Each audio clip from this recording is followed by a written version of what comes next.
Hi, good morning, everyone. Welcome back to the series of All About English.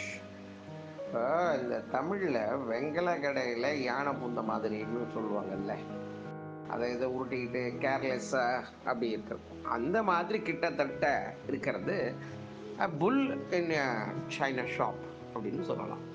ஏன் China shop அப்படின்னு சொல்கிறாங்கன்னா, Chinese ஷாப்பில் நிறைய பொருள்களை சின்ன சின்னதாக அடுக்கி வச்சுருப்பாங்க. அதுக்குள்ளே ஒரு புல் பூந்தா எப்படி இருக்கும், அதாவது ஒரு எருது உள்ள பூந்தா எப்படி இருக்கும், நிறைய சேதம் இருக்கும் இல்லையா? அதுபோல் இருக்கிறது தான் இந்த உருவகமாக ஃபிகரேட்டிவாக இதை சொல்லியிருக்காங்க.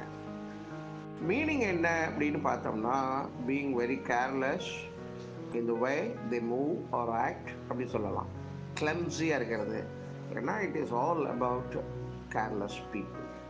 இதெல்லாம் இந்த புல் இன் சைனா ஷாப் அப்படின்னு இந்த இடியம்னால குறிக்கலாம்.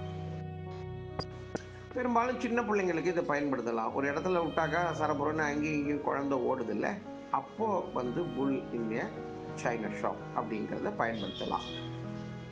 Example, he went into class like a bull in a china shop and started yelling. கிளாஸ்க்குள்ளே நுழைஞ்ச உடனே அங்கேயும் இங்கேயும் கடப்படன்னு சுற்றிட்டு அவன் பாட்டுக்கு கத்த ஆரம்பிச்சிட்டான். எல்லிங்கன்னா சத்தம் போடுறது, கத்துறது, இந்த மாதிரி விஷயத்த அப்படி சொல்லலாம்.